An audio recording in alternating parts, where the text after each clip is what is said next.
Welcome to the Hitstun Podcast, the show with joke jabs, command grabbing cooking tips, conversational cross ups, metaphorical mix ups, and even more to keep you in Hitstun.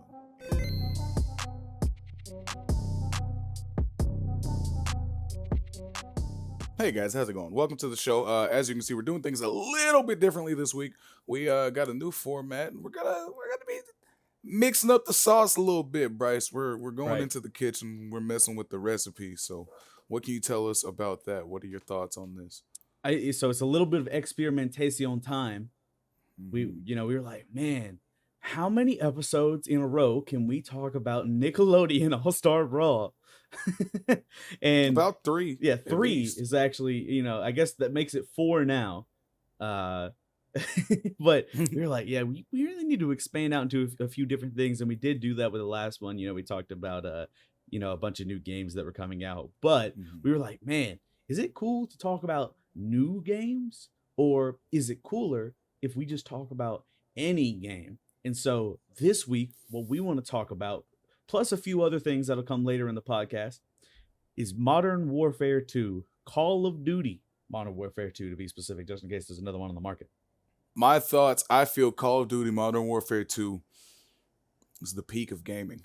I feel like at that time, when it came out, I was like, oh my God, this is what this system was meant to do. Playing that game on launch on Xbox 360.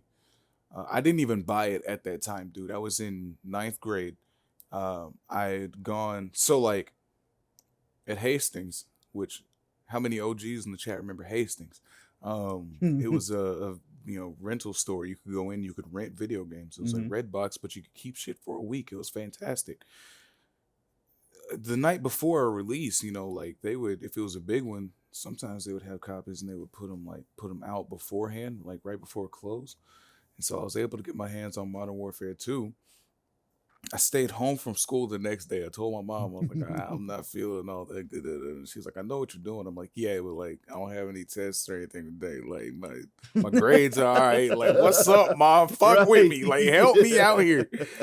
And she was like, all right, okay. And she let me stay home. And oh my God, like I said, I felt like on the 360 playing Modern Warfare 2, it felt like gaming. Everything felt right. Like, it felt like the graphics were on point for what that system could do at that time. I felt like they were great at that time. The gameplay was stellar, phenomenal, fantastic, so much fun. That was whenever they like added customizing kill streaks. That's something that happened today. I think they already had classes and stuff, but like Yeah. your aerial supports, your weapon attachments, you could change all that shit, Bro. Red dot every day. There was or no other holographic. holographic was good, but red dot, I don't know, something about it being like a little bit less visually, like I don't know, intrusive in the way. Mm-hmm. I was like, man, I was hitting shots as a 12-year-old. Yeah, listen, like 15-year-old me was going crazy. ACR, silencer, heartbeat sensor, bro. Doing work. And like, oh my God, that's another thing I feel like helped me out today. The community was horrendous on Modern Warfare 2. People were fucking menaces. They were savages. And I feel like coming up in the trenches of Modern Warfare 2 just really helped me become a better shit talker in general. It helped me stay somewhat somewhat collected under pressure. Obviously, I've failed at some of those skills to this day. But for the most part, it helped me, grow as a person. I feel like this generation today, let's call it what it is. Some of y'all soft. It is what Y'all it haven't is. heard enough slurs in You Modern haven't Warfare heard 2 enough lobbies. slurs. So now whenever people hear slurs in their everyday life, they're clutching at pearls, which, I mean, don't get me wrong, slurs are not okay, but like, let's make this clear. The official stance let's of make the this clear. Hitstun podcast. Right. We do not Slurs like not slurs great. around here. Slurs are not great. They are not S tier. But because of Modern Warfare 2, I'm able to hear slurs and not just immediately fold into a shell and just fall and just, no, I can't. No, he can't keep getting away with this. It's just like, all right. I have a confession to make. Okay, and then you just get on somebody's ass. What's your confession? It doesn't have to do with slurs. It doesn't have to do with slurs. Yeah, no, I wanted to completely derail that topic before someone accidentally said one. I used the noob tube Fine. in Modern Warfare 2. Almost. I used the new tube today. Okay, good. I'm glad you're not judging for it because man, I use the noob tube almost exclusively multiplayer. Noob tubes and shotguns. Just you an AR, not for me. The only time I used an AR were to send noob tubes across the map or to somebody who was like sitting in the corner. I'm like, I'm sorry, my guy, but this is a one-shot kill. You're done. That and like throwing a knife across the map, beautiful. I probably hit like 3 of those in my entire like lifetime, like cross map knives in Modern Warfare 2. But every single one is just such a standout moment.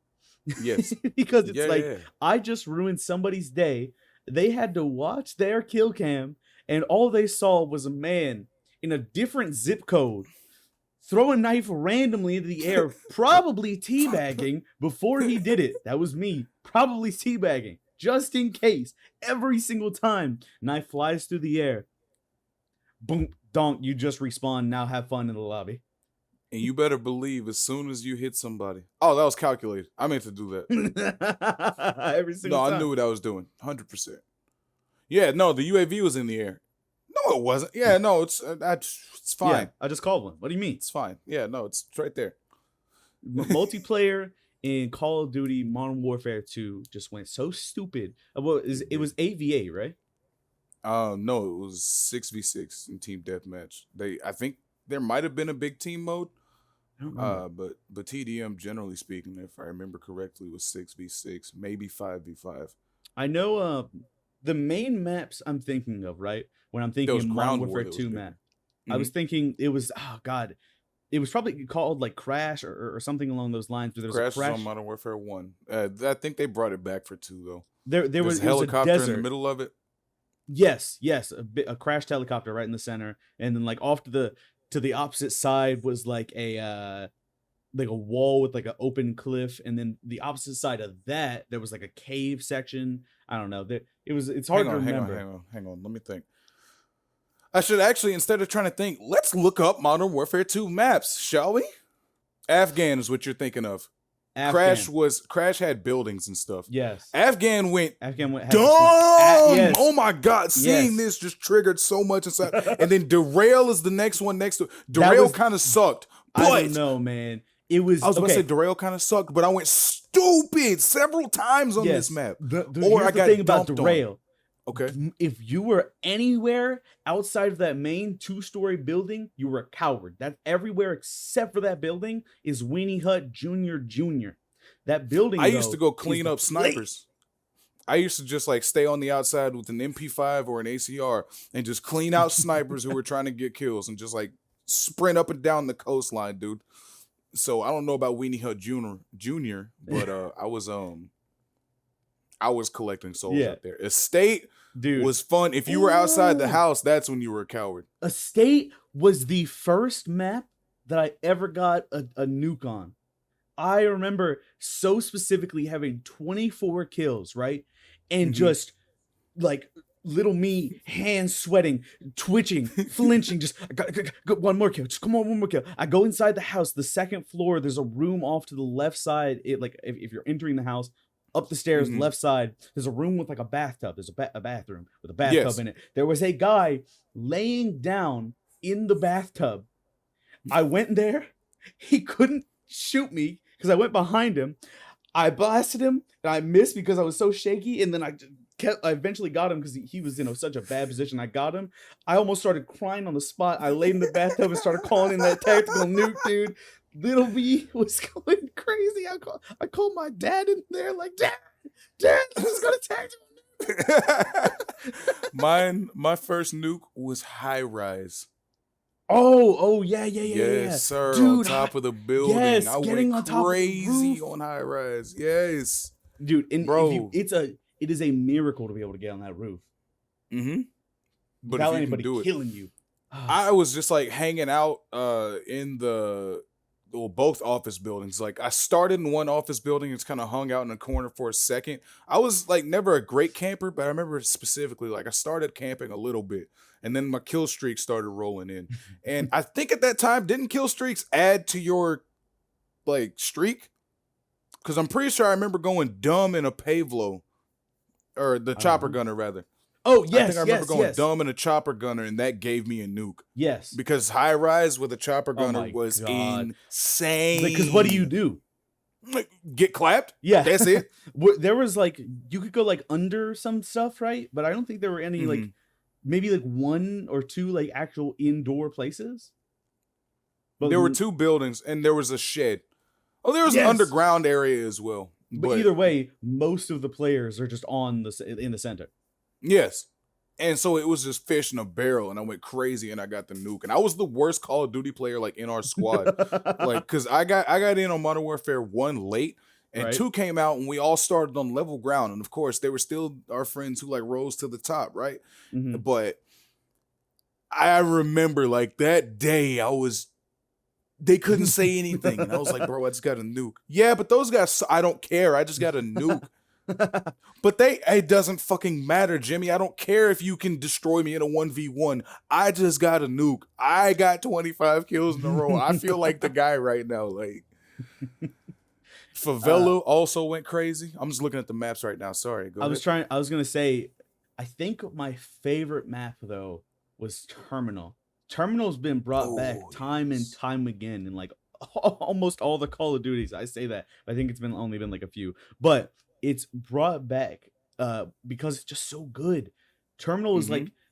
like I think the best part of that map is there's like the The lobby airplane? section with the escalators, and then Yes. right up there, right above that, that little section spanning from above the escalators to below the escalators was just like it was a war. Guns It was, blazing. and there was one spot next to the escalators where I think you could climb. It was either you could climb Yes, and or you people would could jump climb it down. and like go outside, and you Yes, could snipe from there, or you could just like sit up top and just go crazy on the people trying to get up and down the escalators.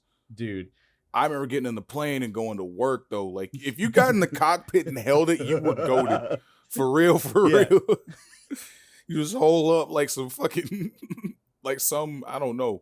But you wipe out some people from inside the cockpit, and then you run to the tail end of the plane and you lay down. And then they're all coming Yes. back to the cockpit. They're turning in looking there, and you just clap them from behind, bro. Stop playing with me. Bryce, we need to get back into Call of Duty. I'm serious. We Yeah, always say this, but like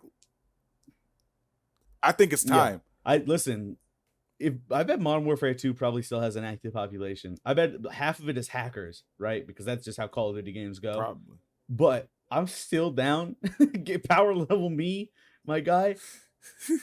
Okay, here's another important aspect of Modern Warfare 2, though, right? Mhm. The campaign was Incredible. so good. I've recently heard people talking about the Modern Warfare 2 campaign. I And still remember it. yeah, and I'm like, man, that was awesome. And then, they'll be talking about, they're like, that was one of the worst video game campaigns of all time. Like, what are you talking about? Who? Who exactly? These people literally were saying like it was boring, and I'm sitting here thinking about like the jet ski, or not the jet ski, the snowmobile mission. Yep. The And snowmobile then mission alone could have carried the campaign. right, the mission where you storm the White House, like, and you got to go from outside in, and like, that's Modern Warfare 2, right? Or is that 3? I I think might have that's just lost three. all credibility because I think that's 3. No, I think While I'm that's three. thinking about it. No, you That's recognize 3. it. That's 3. Credibility That's game. 3. I'll chop Okay. it. Uh, yeah, cut that. Um, no Russian is one of the most iconic like sequences. Dude, no Russian. It's so crazy. It's so good. Because that's like the that's where Terminal even comes from, the multiplayer maps. It comes Yes. from no Russian. And on top of that, they even like I remember before you start the campaign, it's like there were some graphic scenes in this campaign. Do you want to see them? You can turn them off. And that was the one they were talking about. And Yeah. after doing it, you're like, Oh. yeah, that makes sense. Yeah. There's I believe it's another snow mission. For some reason, I just love the snow missions where you're like sneaking through, and I think there's dogs, and like Yes, you got to sneak through the that's the. trees. Is that the sniper mission you do with Price? Because that one is I incredible. think it might be. Oh man. There's also the one where you go through like the favelas map. I was just about to say the favela mission was also incredible, top Yeah. tier. I just and I was it Modern Warfare 2? I think it was that had like the museum mode. Do you remember what Or I'm there was talking a about? map that was on a museum, or are you talking about there was a museum mode? I There don't was like a remember. mode where you could go in, and this one may have been Black Ops. It was, I think, okay, it may have been Black Ops. Forget about it, but that. But and ending to the campaign of Modern Warfare 2, young me was in shambles. Oh my god! Right? I was pressed. And when dude just turns around and blops you, Yes, I was like, hold on, that's get blicked. that's my guy. What do you Right. mean? He's got blicked. And then He what is fucking it? tried He the like batarang knife. yes. Oh my god, that was. I felt like I could beat anybody in a fight in real life after I died. I'm like, I bet nobody else in the entire world hit that knife like I did. Nobody can see me, bro. I hit him in the eye. I played on the 360. I had Yeah, a of course. friend who played on PS3.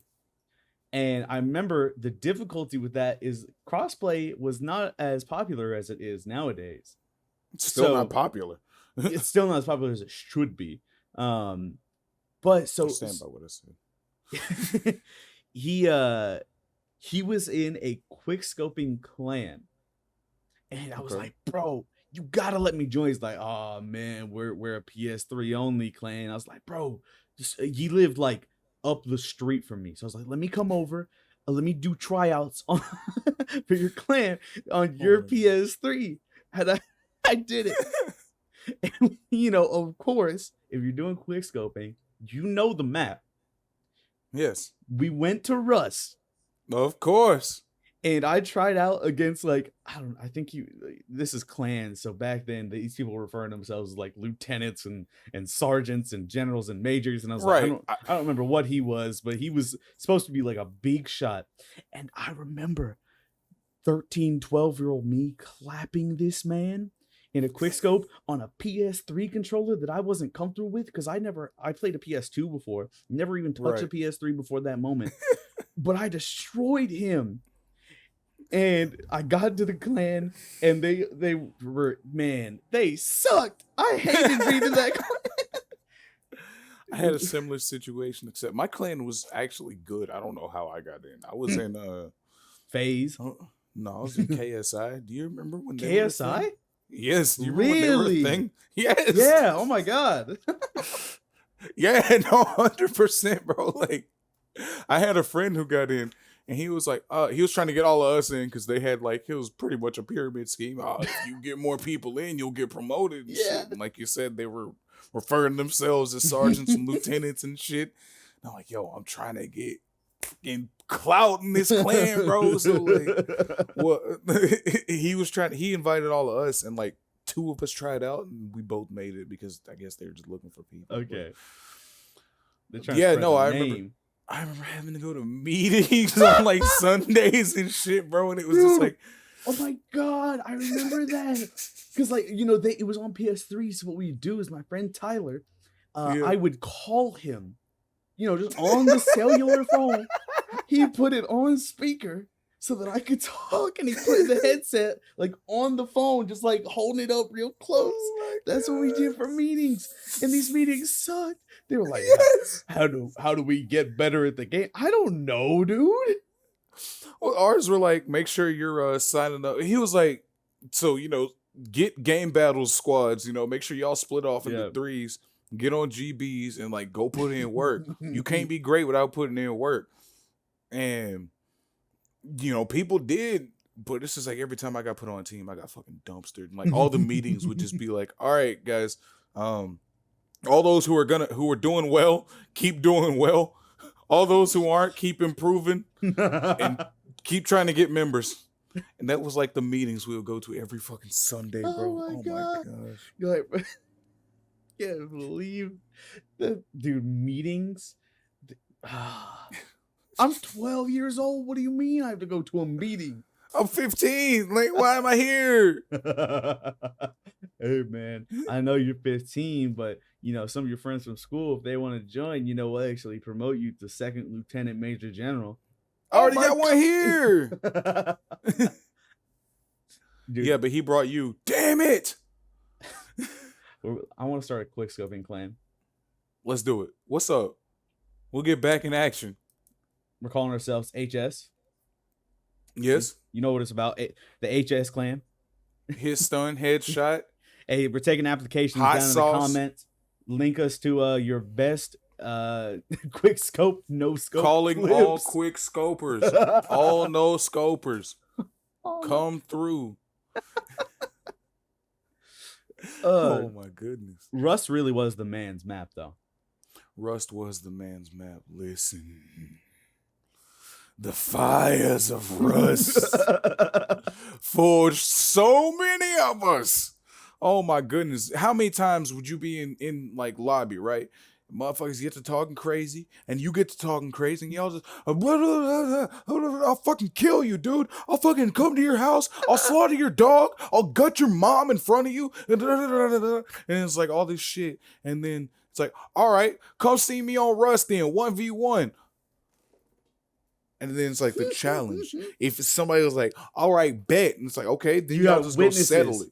You got wit on everything, bro. Yes. It's like, all right, all my guys are coming. Yeah, hey, send me an invite. Send me an invite. I want to come see this shit. And then they always, oh, y'all jumping. Hang on. Why you got so many people in here? Nah. They just want to see me whoop your ass real quick. Come on. We doing all snipers or just all guns? What's up? All guns. Hey, you better not have no grenades, though. If you got grenades, you a bitch. Throwing knives? Yeah, throwing knives are cool, but if you get grenades, you a bitch. Exactly. Yeah. Setting up the rules and shit, bro. Like, you got red corner and blue corner and all this stuff. Sometimes some of their homies will come in and they will spectate, and everybody just get to talking shit. It's almost like a gang war. Yeah. And you got like, you got fucking our best guy against your best guy. What's up, bitch? Run it. Woo. And it's just like, after it's all done, nothing's settled. Yeah. Nothing's settled, but you want to be like, yeah, I got you, da-da-da. And they either run off or they start talking crazy again and they rematch. And if you step on somebody twice, then I feel like they'd usually be like, all right, or they would just leave. And they just leave. I've never like 1v1 somebody and like beaten them twice and have them be like, oh man, good games. No, they're always as soon as I said man, that, you I were was cheating, did it click? Yep. And then I would love it whenever you'd have a friend set up a lobby, right? And then you'd go in there and you'd handle your business and you get done. And yeah, like you said, they'd be, oh no, that wasn't shit, bro. You did it. Hey, kick this fool, bro. Bloop, gone. Like one of your friends like messages you like 10 times in a row. You're like, what's going on? They're like, bro, there's a hacker in my lobby. He's inviting me to a lobby to like boost all of our levels. And like you join your friend and there's like 10 of y'all in there and the hacker's sitting there and you can hear his voice that this is not a man you would want to talk to in real life. But this man's like, all right, everybody needs to stay here. And half the time, right? These people were like, okay, everybody needs to go out and buy some gift cards and send me the codes. I remember people trying to get like Visa gift card codes to like boost your account level. All right, so I got to be completely honest. I had some friends, the same friends I've been talking about this whole time. There was one guy. His gamer tag was Venomous Sick. If you're watching this, I apologize. But they came to me one day and they're like, hey bro, what's up? We got this account. We got like free Microsoft points. We got all these games we can download. We told this guy that we were gonna like get his account to level 55 and he had credit cards and shit on it. So we're just buying games left and right. Get on this account and download all these games because if you get them, you'll just be able to keep them. And we're all like, bet. So we hit this lick on poor Venomous Sick, bro. We got Battlefield 1942. We got Castle Crashers. We got Castlevania Harmony of Despair. We got like the reason I love Castlevania today is because we hit that lick on Venom. I'm sorry. My God. I'm sorry, bro. I'll admit I'm a horrible person, but like I didn't do it. I just took part in the reward. I Venomous is didn't. currently still in debt because of you. I don't know, man. He got handled. I'm sorry. Like, if we need to cut this out for legal purposes, you can bleep this shit or whatever. But I like, refuse. I, I will fight a legal battle to make sure Venomous I didn't. knows. Venom. Yeah, I didn't do this. I did not do this. It was not me. I'm not gonna give you any gamer tags of who did it because I'm not a narc. I'm not snitching on my people. But that shit was hilarious. We played plenty of games. We ate because Monday Night Combat. Do you remember Monday Night Combat? What does anybody remember this game? I don't. No. That's another story for another time. Did you have anything else you wanted to add about Modern Warfare 2 kind of being the GOAT? Because No, I think it's one of my like favorite games that I played, especially as a kid. Like that, like Modern Warfare 2 and Black Ops specifically, kind of World at War and Halo. Like those specific Call of Duties and Halo were like my childhood games. Modern Warfare 2 was a special place, man. I also need to speak on, I'm sorry, Modern Warfare 2 is like the last great Call of Duty that had no zombies. There was no zombies in Modern Warfare 2 and it was goated. Yeah. There was a horde like invasion mode Mhm. and that was kind of cool. And they had like different, I remember there was a missions mode, right? And they had, just like different scenarios you'd go through. It's like side missions and 50 Cent narrated them. And like it was a whole thing. Those were pretty fun as well. But again, there was no zombies like in the traditional sense, and I just feel like that in and of itself kind of speaks volumes. They focused on the multiplayer, and that made it the best. And like I said, that's why Rust will always live on in memory for the spot to settle all beefs. Speaking of beef, Bryce, if you got a lot of beef like Rust, you know what you can do with that beef? No. You know what you can do with that beef? No, I don't know what I can do with that beef. You can make yourself a delicious lasagna. All you're going to need is a pound of ground beef, 9 lasagna noodles, a tablespoon of olive oil, 3/4 cups of chopped yellow onion, salt and pepper, 3 cloves of garlic. Make sure you mince those.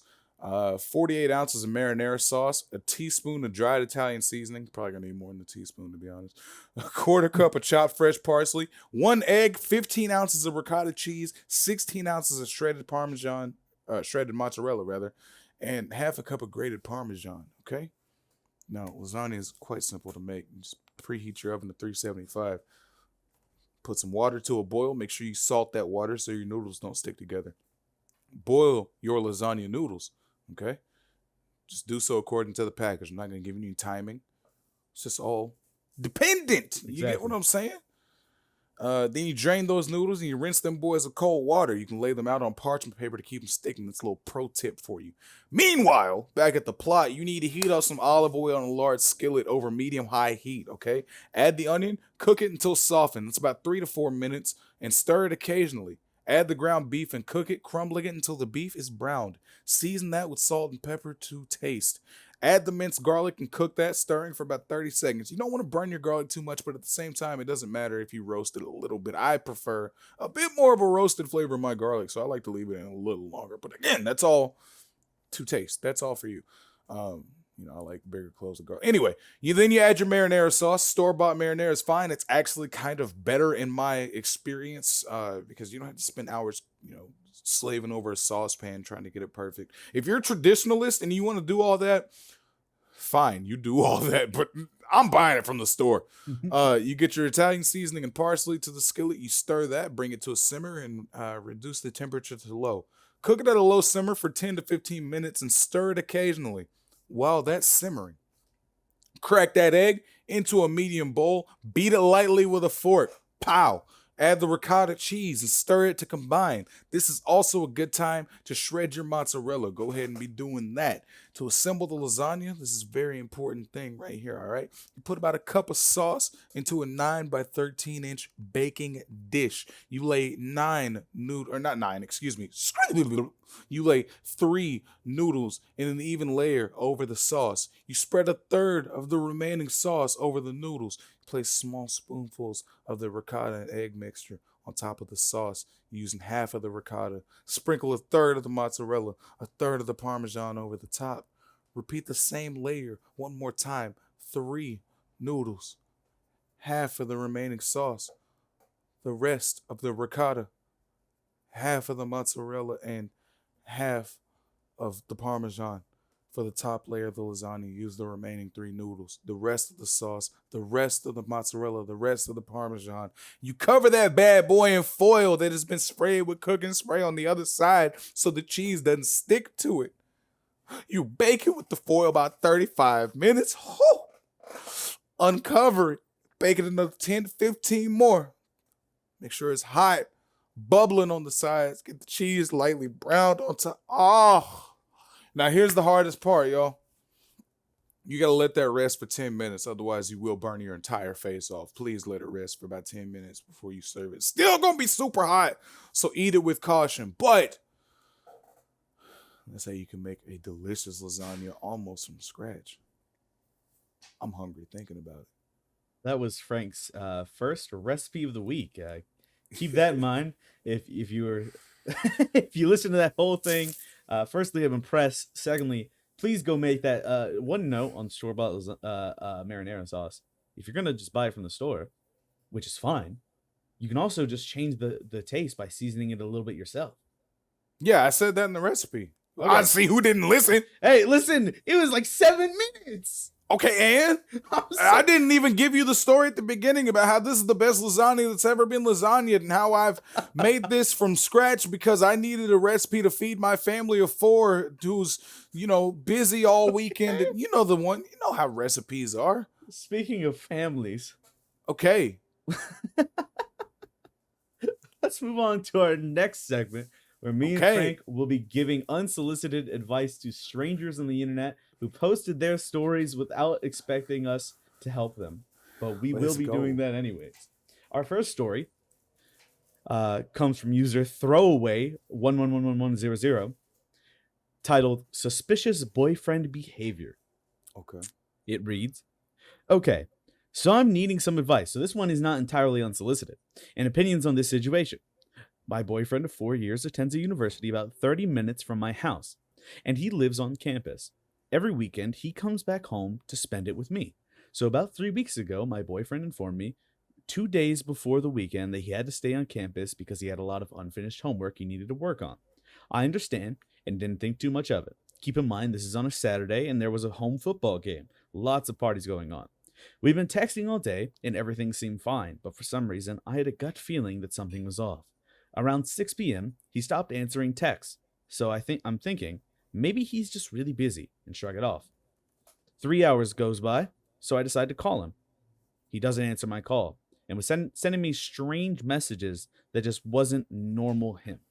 At this point, I text him again and he sends me a pic of him in his dorm. I still had a gut feeling that something was off due to his manner. We have Find My iPhone that we use if we ever lose our phones. I took it upon myself to check up on his location. I see he's at some apartment complex. What's strange is a week before this happened, we were on a date, and his old female coworker called him at 11 p.m. I confronted him, and he tells me she had a question about FAFSA. I decided to check her Facebook and see that she lives at the same apartment complex he was at until midnight. The next day, I confronted him, and he tells me that he was at the student center all night. The apartment complex is nowhere near the student center. I gave up, but I feel like I'm not getting the whole truth. What are your thoughts, Bryce? I mean, if I got... Oh, wait, there's an extra part. There were like 7 edits, and then there's an extra part. I'm sorry, we didn't get the whole story. Everyone, I do not harass him while he's doing homework. I wasn't blowing up his phone for no purpose. I was extremely understanding until suspicious circumstances led me to believe otherwise. I'm not controlling him. I do not go through his phone. I do not constantly check his location. I do not keep him from spending time with his friends. That's it. So, okay. I'm going to tread lightly. Okay. Because I'm still trying to figure it out, because here's what I think, right? Mm-hmm. If she did, check his location and he wasn't where he said he is, that's already a red flag. Absolutely. Not answering the phone, another red flag. More yellow, but I mean, it's It's Yeah. bleeding. I mean, like Yeah. Okay. it's not great. Whenever you combine it with, it's probably yellow on its own, right? But then whenever you get other circumstances involved, such as the cheeks that he is clapping extracurricularly. So here's my advice, and Yeah. I think this should be taken not with a grain of salt, but with the entire bottle. Okay. You need to go purchase a ghillie suit from your local hunting supply store. Okay. You need to purchase a pair of binoculars and a tranquilizer gun, as Okay. well as the darts. Don't forget that. That'd be very embarrassing if you went there without the darts. That would be stupid. If you don't want to purchase a gun because you don't like guns, you can always purchase a pipe to shoot the darts out of. So keep that in mind. A few alternatives here. We keep everybody included in the Hitstun podcast. Of course. You need to follow this man around for a minimum of 3 months. Following him in the ghillie suit. I don't care if he goes into the forest, ghillie suit works, or if he goes into Walmart where it doesn't. Keep the ghillie suit on. Follow him, and you will discover whether or not he's cheating on you. And if not, he's going to break up with you because he sees that you're stalking him in a ghillie suit. Win-win. Is 3 months an adequate amount of time? Is my question. I feel like you might want to even go longer. You said minimum. You said minimum. Yeah, So the I feel minimum like that's great advice. required. Right. You can go any further. But after 3 months, he's more than likely to break it off with you. Yeah, that's probably the case. Frank, what do you think? I think, damn, the ghillie suit is a good one and really close to what I was thinking. So I'm just gonna have to come up with something else on the spot, I guess. That's not to downplay the validity of the ghillie suit by any means. I think it's a damn good play. I think what she should do is really now how old were these? Are there relative ages here? No, college age. Okay. I think what she needs to do, she said there was a college football game that day, right? Right. She needs to go to the athletic director and she needs to tell him, hey, I'm very interested in coaching, right? So she needs to learn everything there is to learn about the game of football, right? Of course. And she needs to get 22 of her closest friends, right? And if you ever think that he is somewhere that he is not, right? You use Find My iPhone as you have currently done, and you stage an impromptu football game around him. You get all 11 of your players on both sides of the ball, and you just run plays just with him in the center. And I feel like that will teach him his lesson one way or the other. That's brilliant. Thank you. So it's all I could do since the ghillie suit was taken. Both options completely viable. Throw away 111100. Keep that in mind. That's some free advice. We've right solved there. your problem. Solved your problem 2 different times now. Easy. We should get jobs in this. In fact, I have another one that I feel like we are ready to knock down. This will be simple. All right. Okay. This gentleman who's 22 years old, male, says he's trying to get his girlfriend, who's 20 and female, therapy and help because she can see, quote, spirits and ghosts. As he said in the title, he's trying to get her help. She's threatening to break up with him because she says, quote, it's not anything. It's normal. They aren't all bad spirits, and I can see good ones. She won't believe him that it's not normal. He wants to get her into therapy. He even offered to pay for it, but she keeps saying she only needs help from her family, and if he doesn't like it, he can go. He's at his wit's end. She's lovely, but she won't take his advice or help. He wants to know if there's anything he can do to save their relationship or at least get her the help she needs. I feel like there's a very simple solution here. Of course. Clearly, she has awakened her stand, and she can see other stands out there, and he doesn't know this. But now, listen to me, cursed dank memes, all right? You need to take a leap of faith. You have 50 days. You need to get this woman to Egypt ASAP, dude. All right? You gotta go. Planes, trains, automobiles, doesn't fucking matter. They're all gonna crash on the way there, but you have to keep persevering. Wherever you go, you have to get to Cairo, Egypt within 50 days, and you have to defeat Dio. Okay? That's the only way that this problem is gonna go away. That's the only way that your bloodline is gonna get any rest. That's the only way that any of this is gonna get any closer to getting solved. It's gonna be a bizarre new adventure, but I feel like you can handle this, man. So she can see cursed spirits and ghosts or whatever. Just believe her and tell her ways to try to get her ghost close enough to punch other ghosts. See what her ability is. Get an enemy that you're gonna fight early on to join your side. And then just find, reliable homies. You'll be fine. Get to Egypt. Bryce, what are your thoughts? I mean, clearly, she's in the right. It is normal Yes.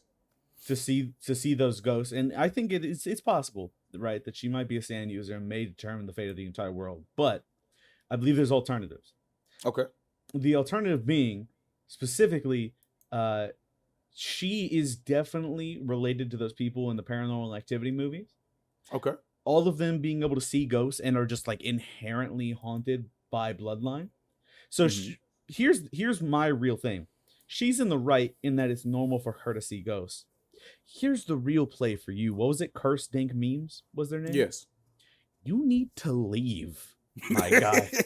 You need to get out of there because every single husband is the one who dies first in those movies. If you marry this woman or move in with this woman, you will start experiencing things that you were not expecting and not wanting. And then one day you're going to be sleeping. All of a sudden you're going to wake up. She's going to be standing over you, just kind of waving back and forth, just standing over you. You're going to be staring. You're not going to know what to say. She's going to stay there for about 3 more hours. You're not going to be able to move. She's going to go back to sleep. She's not going to remember it the next morning. The next night, following that, even after questioning, she's like, oh, no, I must have been just sleepwalking. It's normal. The next night is the issue because that is when in the middle of the night, your blanket gets yanked off of you in the middle of the night. You wake up just because of the sudden draft of air that comes upon you. You look down at the feet of your bed. You can see on your legs there's little marks as if you're being grabbed, but you can't see any hands. And all of a sudden, you're dragged down to the basement of your house, cursed by a demon, sent to hell, and now you're in a really cheesy horror movie. Don't get clapped like that, bro. So you either A, run as fast as you can, B, take her to Egypt immediately with some homies. Immediately. You're going to lose a couple along the way. Make sure you bring some expendables. Yeah, you need to I'd say probably 6 guys. That way you can still leave with 4 guys. You'll be fine. You should probably also bring a gun. I think that would help. Just saying. Just solve half your problems. Only one guy had a fucking gun.